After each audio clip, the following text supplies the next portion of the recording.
Bienvenue à toi dans cette nouvelle vidéo où on va regarder comment faire une campagne de génération de prospects sur Facebook Ads, donc sur le gestionnaire de publicité. Si tu es coach, infopreneur, thérapeute, même agent immobilier et que tu cherches à aller chercher des prospects grâce à la publicité Facebook et Instagram, cette vidéo est faite pour toi. Je vais te montrer comment créer une campagne de prospects sur le gestionnaire de publicité Facebook. Ce que je te conseille pour cette vidéo, c'est de mettre cette vidéo déjà en pause, d'ouvrir en même temps ton gestionnaire de publicité parce que je vais te faire des partages d'écran pour suivre toutes les étapes et je vais te montrer chaque bouton en détail et t'expliquer comment ça fonctionne. Tu retrouveras le lien du gestionnaire de publicité dans la description. Déjà, on commence par qu'est-ce qu'un prospect? Eh bien, un prospect, c'est assez simple, c'est une personne que tu peux contacter, soit par email, soit directement par appel, ou en tout cas, tu l'auras compris, l'idée est d'aller rechercher des coordonnées, donc d'aller demander des coordonnées à ces personnes-là, les utilisateurs du coup de Facebook et Instagram. On regarde ça tout de suite, je te partage mon écran. Voilà, donc là, on va arriver sur un écran comme celui-ci. Donc si tu n'as jamais fait de campagne publicitaire sur Meta, tu auras exactement le même écran que moi. Donc la première étape, c'est d'aller cliquer sur le bouton vert ici, créer. Donc ici, tu viens choisir, du coup, tu as plusieurs objectifs de campagne. Dans cette vidéo, on s'occupe uniquement de la campagne de génération de prospects, très important. Donc tu choisis cet objectif en particulier. Tu cliques sur continuer. Et là, tu as un pop-up qui va te demander est-ce que tu veux une campagne manuelle ou une campagne automatique. Donc, recommanded settings ici, ce sont les campagnes Advantage Plus, donc des campagnes qui sont automatiques où Meta vient automatiser un maximum de choses sur ta campagne publicitaire. Si tu regardes cette vidéo, c'est probablement que tu débutes, que tu as moins de 1000 événements sur ton pixel. Donc, ce que je vais te conseiller ici, ça va être la campagne manuelle. Donc, moi, je sélectionne rien du tout, c'est déjà par défaut, et je clique sur continuer. Et là, du coup, on a notre campagne qui s'ouvre, qui s'articule. Okay, le premier truc à voir ici, ça va être à gauche. Tu vois, en fait, on voit qu'il y a 3 niveaux. Et en fait, une campagne publicitaire, ça s'articule un petit peu comme une poupée russe en 3 étapes, en 3 poupées. Dans la première poupée russe, donc la grosse poupée russe qui contient les 2 autres, c'est la campagne. Donc, principalement, l'endroit où on va définir l'objectif, en l'occurrence, prospect. Dans le deuxième niveau, à l'intérieur de cette campagne, on a l'ensemble de publicités, autrement appelé ad set. C'est simplement l'endroit où tu vas définir ton budget, ton audience et tes placements. Il y a aussi 2-3 trucs qu'on verra ensemble, mais en gros, c'est ce qu'il faut retenir. Ensuite, dans la troisième partie, donc à l'intérieur de l'ensemble de publicités, il y a la partie publicité, tout simplement. Donc cette partie publicité, c'est l'endroit où tu vas envoyer ton visuel, donc ta vidéo, ta photo, les textes publicitaires, l'appel à l'action, donc le bouton, et notamment le lien si tu rediriges sur un site externe. On commence tout de suite par la campagne. Donc, on commence bien sûr par donner un nom. Donc là, le moment où j'enregistre ça, moi, ce que j'aime bien mettre, c'est la date du jour. Donc, en l'occurrence, là, nous sommes le 3 mai. Moi, j'aime bien fonctionner comme ça m'apporte plus de visibilité. L'objectif de la campagne, donc en l'occurrence, nous, c'est lead et potentiellement la direction. Donc, si tu renvoies vers une VSL, par exemple, si tu renvoies vers une page de capture, etc., etc. Donc, moi, je vais mettre page de capture. Alors, ici, on arrive sur les catégories publicitaires spéciales. Et là, tu vois, tu viens ici sélectionner. Donc, si tu te trouves dans l'un de ces services, donc services financiers, emploi, logement, enjeux sociaux, élections ou politiques, il faudra l'indiquer à cet endroit précis. Ensuite, ici, on a les renseignements sur la campagne. Donc ici, on touche rien du tout, mais il faut savoir que tu peux avoir plusieurs types de publicité. En l'occurrence, ce qui fonctionne le mieux, ça va être les enchères. J'en ai parlé sur une précédente vidéo et tu pourras aller directement la checker directement sur ma chaîne. L'objectif de la campagne, donc comme tu le sais, c'est prospect. Et ici, tu vas avoir le budget de campagne Advantage Plus, donc le fameux CBO. Alors, le CBO, c'est Campaign Budget Optimization. Ça veut tout simplement dire que tu vas mettre ton budget directement à cet endroit-là, donc à l'endroit campagne, au lieu de le mettre par défaut sur l'adset. Donc ici, dans l'exemple que je vais te montrer, on va faire qu'un seul adset. Donc en fait, qu'il y ait du CBO ou à l'inverse de l'ABO, donc Adset Budget Optimization, ça n'a aucun impact. D'accord? Donc ici, moi, je laisse désactiver et tu peux faire ici un test AB si c'est ton cas. Donc voilà. Là, clairement, tout est indiqué. Si tu veux tester du contenu créatif, tu peux. Si tu veux tester 2 audiences différentes, des placements également, ou alors tout simplement personnaliser. Okay, et après, tu peux aussi ajuster en fonction de ce que tu demandes à l'algorithme. Est-ce que tu veux optimiser en fonction du coût par prospect, plutôt du coût par clic, etc. etc. Nous, en l'occurrence, on va faire une campagne classique, donc sans test AB. On clique sur suivant. Et on arrive directement sur l'adset, donc sur l'ensemble de publicités. Dans le nom de l'ensemble de publicités, ce que j'aime bien mettre, c'est le type d'audience que je vais utiliser. Ici, on va faire une audience d'acquisition, donc je vais tout simplement écrire AC. Okay, et là, on a le lieu de conversion. Ça, c'est tout simplement l'endroit où tu souhaites obtenir ton prospect. Donc, où finalement l'utilisateur devra aller une fois qu'il a cliqué sur ta publicité. On voit qu'il y a plusieurs options. Je vais te donner les 2 principales options les plus utilisées. J'ai d'ailleurs fait une vidéo à ce sujet. Donc on peut renvoyer sur un site web. Donc en l'occurrence, si tu as une page de capture, une page de vente, une page VSL, etc., etc., c'est là-dessus qu'il faudra cliquer parce que c'est un site externe à Meta. Sinon, la deuxième formule qui peut fonctionner aussi pour toi en fonction de ta stratégie, ce sont les formulaires instantanés.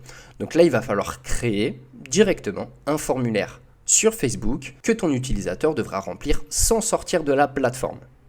Ok ? Donc, nous en l'occurrence, on va prendre l'exemple du site web. Et là, tu vois qu'il y a objectif de rendement. Donc ici, tu viens simplement sélectionner ce qui t'intéresse le plus. Bon, par défaut, dans 99% des cas, ce sera maximiser le nombre de conversions parce qu'on veut un maximum de prospects. Mais voilà, faut que tu saches qu'il y a plusieurs autres objectifs, typiquement maximiser le nombre de vues de la page de destination, maximiser le nombre de clics sur lien. Ce qu'il faut retenir ici, c'est qu'au plus tu vas demander ce que tu veux réellement de la part de ton prospect ou en tout cas de la part de l'algorithme et au mieux Meta va optimiser en fonction. Je ne sais pas si c'est clair de ton côté, mais il faut savoir que c'est pas si compliqué que ça. Si tu demandes à avoir un maximum de prospects au meilleur prix, dans ce cas-là, tu vas venir sélectionner maximiser le nombre de conversions. Si tu veux un maximum de personnes qui viennent sur ta landing page par exemple, mais pas forcément qui deviennent prospects à tout prix, eh bien tu peux simplement maximiser le nombre de vues de la page de destination. Tout simplement. Ici, dans l'ensemble de données, c'est tout simplement l'endroit, le fameux endroit du pixel. Donc là, tu viens tout simplement sélectionner ton pixel. Moi, c'est un pixel de test, je l'ai mis ici.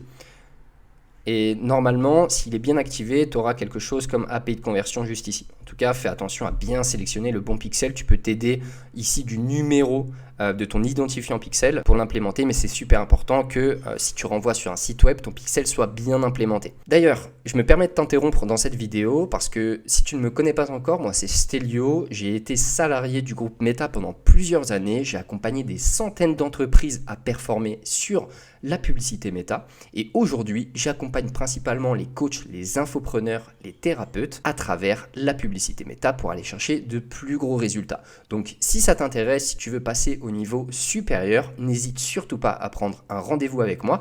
Tu as le lien directement en description. Et si tu trouves que l'appel c'est un petit peu trop tôt et que tu veux en savoir un petit peu plus sur moi, je te propose de regarder directement ma masterclass. Le lien est également dans la description. Allez, à tout de suite pour la vidéo. Donc une fois qu'on a l'ensemble de données, on vient dans l'événement de conversion. Donc ça en fait, ça va être tous les événements qui seront sur ton pixel. Okay, donc normalement, tu vas avoir quelque chose comme prospect. Il faut savoir que si ton objectif final, c'est d'aller chercher des rendez-vous qualifiés et que ton pixel détecte ces événements, moi tu vois que ce n'est pas mon cas, eh bien, il va falloir que tu choisisses planifier. D'accord ? Donc toujours sélectionner les bons événements. Et ça fait sens. Donc là, moi, ce que je vais prendre, c'est prospect. Tu vois, là, ils me disent directement configurer une conversion. L'algorithme a détecté qu'il y avait un problème sur mon pixel, ce qui est le cas. Là, c'est vraiment un compte test. Donc ici, tu as un objectif de coût par résultat. Je te déconseille de le mettre. Ce que tu peux faire, c'est implémenter un objectif de coût par prospect. D'accord ? Tu peux l'implémenter ici et si l'algorithme, par exemple, si tu mets 1 euro et que l'algorithme n'arrive pas à trouver des prospects à 1 euro, eh bien ton budget ne sera pas dépensé. Ok ? C'est pas plus compliqué. Moi, je déconseille ça pour plusieurs raisons. La raison principale, c'est que je fais confiance à l'algorithme et je suis prêt à payer un petit peu plus cher un prospect s'il est qualifié. Donc en fait, c'est pas le volume finalement qui m'intéresse le plus, c'est vraiment la qualité du prospect et si je vais générer justement un retour sur investissement assez assez conséquent pour performer. Et je pense que c'est aussi ton cas, donc en l'occurrence ici, on ne touche pas à l'objectif de coût par résultat. Là, on a le contenu dynamique, donc là, tu vois, tout est écrit, moi je le désactive dans 80% des cas, mais voilà, tu peux en fait demander à Meta de créer automatiquement des combinaisons du contenu, tu vois, et plusieurs textes en fonction de l'audience que tu vas cibler. Il faut savoir que l'algo le fait automatiquement, mais je ne vais pas rentrer en détail ici, on va voir ça directement dans la publicité. Là, le budget et calendrier. Le plus important. Ici, il faut savoir qu'il y a deux manières de faire.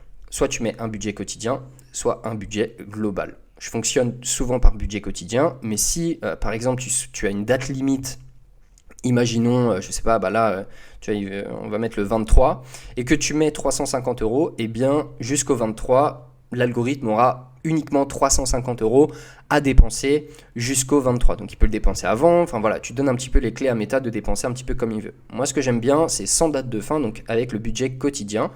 Et là, en l'occurrence, on va mettre un budget qui est...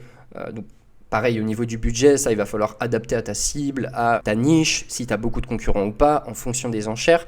Moi, ce que je te conseille de tester d'abord, ça va être un budget de 25 € quotidien au minimum. Si tu peux plus, évidemment, tu auras plus de résultats.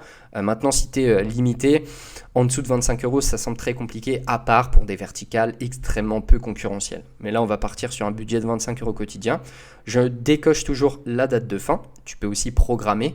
Tu vois, ici, si tu as une date précise où tu veux lancer ta campagne, tu peux le faire.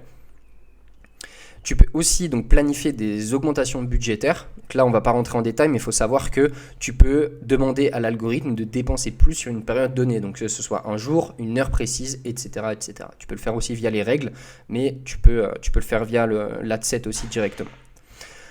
Alors, au niveau de l'audience, donc ici tu vois que par défaut, l'algorithme a changé, enfin en tout cas le gestionnaire de publicité a changé et on ne peut plus faire grand chose. Mais j'ai une petite tactique. Tu peux revenir ici, tu vois, donc dans Audience Advantage Plus, revenir aux options d'audience d'origine, utiliser l'audience d'origine, et là tu auras plus de détails. Alors, au niveau de l'audience, c'est très important. D'abord, il va falloir que tu choisisses le lieu. Donc, ils ont détecté que j'étais au Portugal, donc en l'occurrence, là, on voit qu'il y a Portugal. Par contre, imaginons que je veuille cibler la France. Donc là, tu vois, je vais avoir France. Ok ? Si tu veux cibler, je ne sais pas, Dubaï, la ville de Dubaï, eh bien, tu peux la cibler juste ici. Tu vois, donc c'est l'état de Dubaï plus précisément. Si tu veux cibler Créteil uniquement, tu peux aussi. Ok, donc là, tu vois, tu as Créteil, et puis tu choisis ton rayon en fonction. Ok. Ce que tu peux faire aussi, c'est exclure. Donc, par exemple, tu cibles. Donc, imaginons par exemple que je cible toute la France. Donc, moi, je vais sélectionner France, mais que je ne veux pas que nos amis marseillais voient ma publicité. Donc, moi, ce que je vais mettre, c'est Marseille ici. Exclure.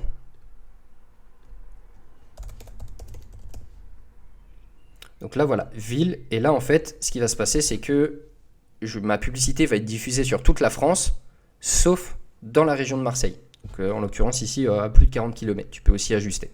OK ?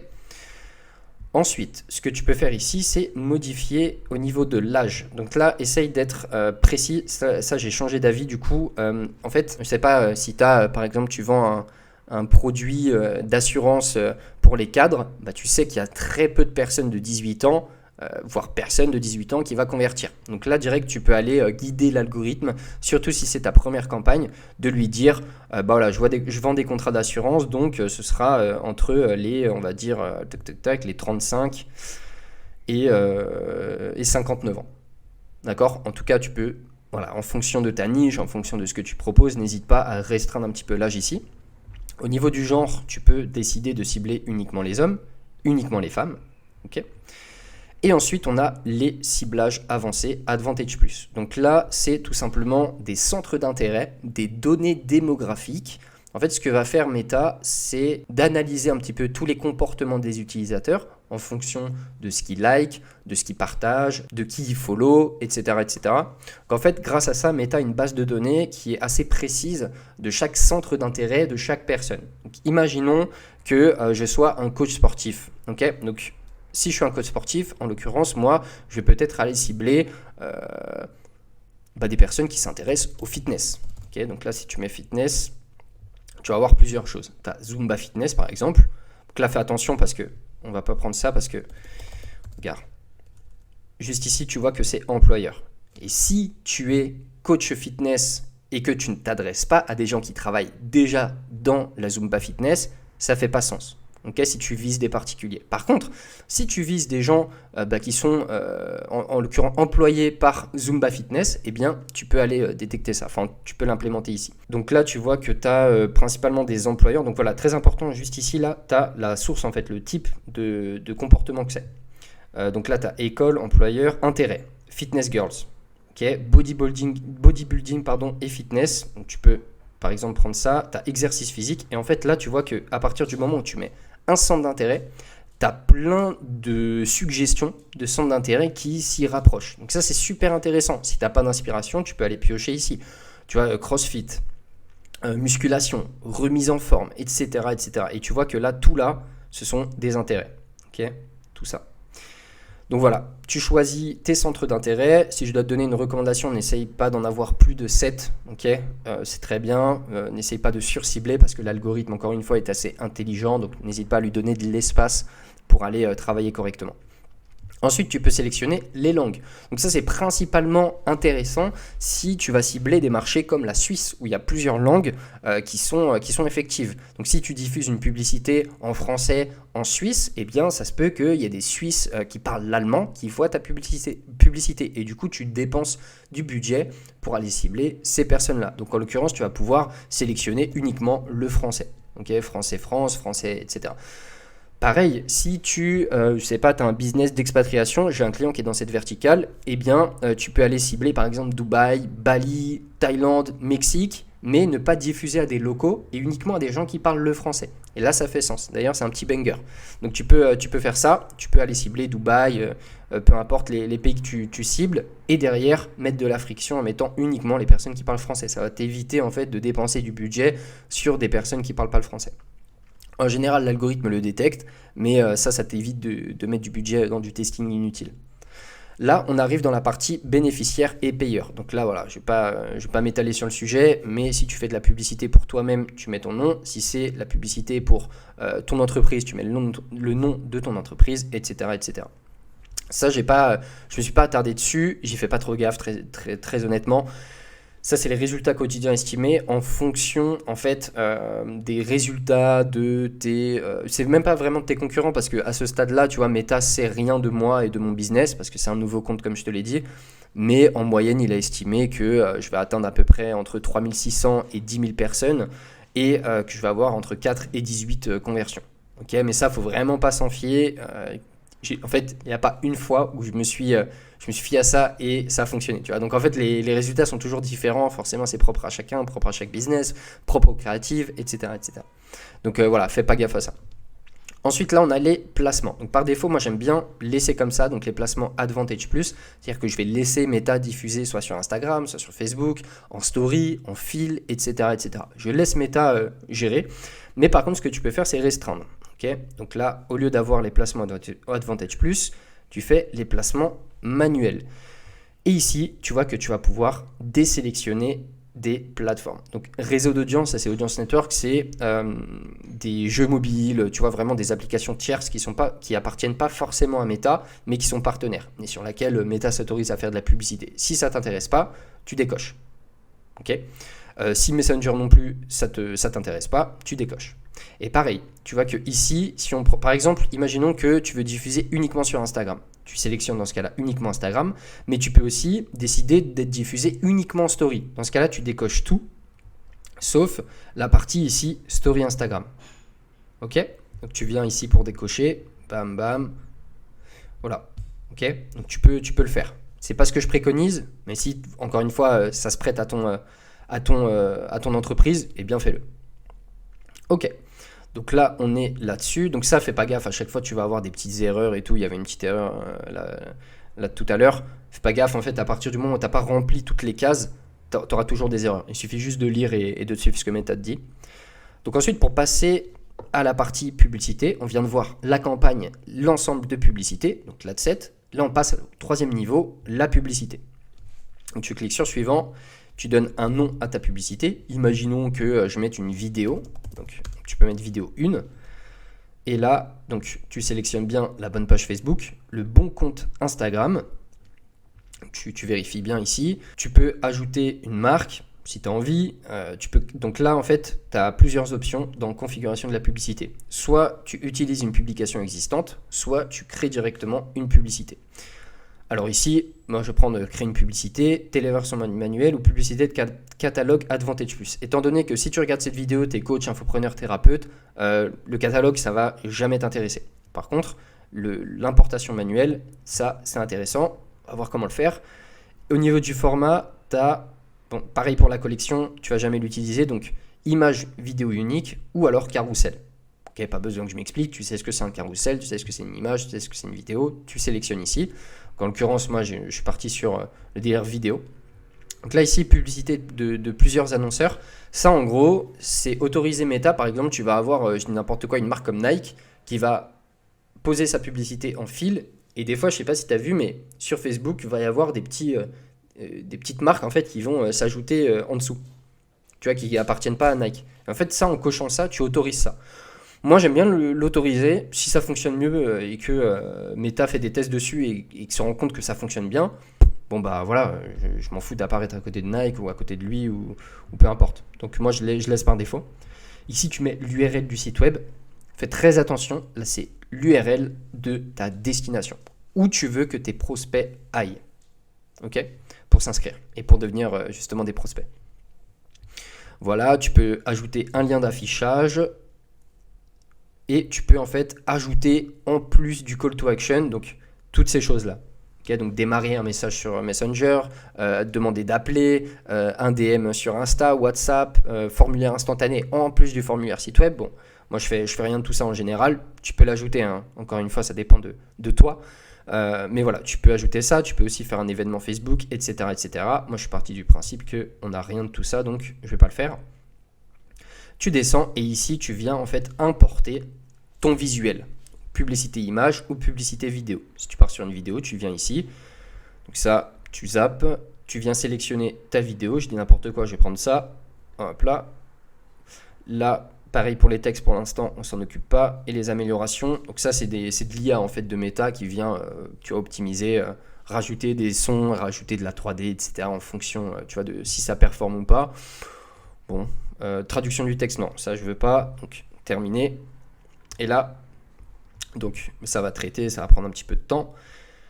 Et tu auras le suivi. Donc la partie suivi, c'est le pixel. Tu vois, donc moi il est en rouge parce qu'il n'est pas activé. Mais toi normalement, s'il est OK, tu n'auras pas ça. Okay, donc tu n'auras pas cette petite fenêtre en jaune. Et là, tu vois que à gauche de ton écran, tu as aperçu de la publicité. Et voici comment ta publicité va apparaître. OK ? Donc là, il n'y a pas de texte, il n'y a rien, etc. C'est normal, hein. C'est un truc de test, mais ça te permet, tu vois, d'avoir une vue globale de comment ta publicité va être visible par les utilisateurs. Donc voilà, ici, maintenant, le dernier truc, ça va être les textes principaux. Donc là, le texte principal, tu mets bien sûr un texte qui fait sens, hein, bien sûr, avec ton produit. Voilà, un peu de bonne humeur, on va dire. Et là, tu vois que, moi j'aime bien regarder la première, et que le texte s'affiche juste ici. Ok, donc tu le mets ici, il s'affiche juste ici. Tu peux en mettre plusieurs, en appuyant ici. Boum, tu vois. Hop là. Tchac, tchac, tchac. Donc ça, l'algorithme, finalement, ce qu'il va faire, c'est qu'il va tester les 3 textes que j'ai mis, et il va diffuser, en fait, ce qui fonctionne le mieux. Ok. Donc là, voilà, tu vois, moi, il met modifier le bénéficiaire parce qu'il n'y a pas. Donc, tu reviens dans Adset. Tchac, tchac, tchac. Bénéficiaire, ici. Je vais mettre Stelio. Bien évidemment, il faut être sérieux, hein, sur cette partie-là. Et voilà, donc on en était au texte. Et les textes, donc tu les as ici. Tu as le titre aussi. Donc là, et en fait, ton titre va apparaître juste ici. Ça va prendre un petit peu de temps. Donc sur les stories, hein, il n'y a pas de titre. Je crois que j'ai désélectionné sur les placements de Advantage Plus. Donc il y a moyen qu'on ne le voit pas. Ok, donc là tu vois que voilà, abonnez-vous. Donc là il est super mal mis. Je ne sais pas si tu vas voir à l'écran. Et là tu vois, abonnez-vous. Ok. Et tu peux mettre une description. Ici ce que je te conseille c'est de mettre de la social proof. Approuvé par tant de clients. Tu peux mettre des avis Trustpilot. Tu vois, vraiment ici ce qui fonctionne bien c'est de la social proof, donc des témoignages, etc. Et ensuite, le dernier point, c'est l'appel à l'action. Donc, en fait, ce qui va apparaître, tac, tac, tac, appel à l'action, ici, ce qui va apparaître sur le bouton pour passer à la suite. Donc, tu vois, tu peux sélectionner plein de trucs. Moi, par défaut, j'aime bien utiliser en savoir plus. C'est assez neutre. Sur le marché français, en tout cas, ça fonctionne bien. Donc là, tu l'as ici, par exemple. Tu l'as ici. Tu vois, en fonction des placements, tu l'as de différentes manières. Voilà, je pense qu'on est bon. Et puis après, bon, je t'ai pas montré un truc, mais tu peux avoir plusieurs adsets au sein d'une même campagne. Tu viens cliquer là-dessus, sur les 3 petits points, dupliquer rapidement. Et pareil pour les créatives. Si tu veux avoir plusieurs créatives au sein d'un même adset, eh bien tu viens cliquer sur les 3 petits points et dupliquer rapidement. J'espère que cette vidéo t'a plu. N'hésite surtout pas à me dire ce que tu en as pensé en commentaire. N'hésite pas aussi à me donner des suggestions pour mes prochaines vidéos. Maintenant, tu sais comment générer des prospects via une campagne publicitaire. Il te manque encore plein de choses, bien évidemment, pour performer, mais c'est déjà un bon début au niveau technique. Donc, si tu veux aller plus loin, scripter de bonnes publicités, analyser ton tunnel, analyser même tes publicités, voir les fonctionnalités cachées, qu'est-ce qui fonctionnerait mieux en termes de stratégie pour toi, eh bien n'hésite surtout pas à prendre un petit rendez-vous avec moi, le lien est dans la description. Voilà, c'était tout pour moi, on se retrouve la semaine prochaine pour une nouvelle vidéo, c'était Stélio, ciao ciao.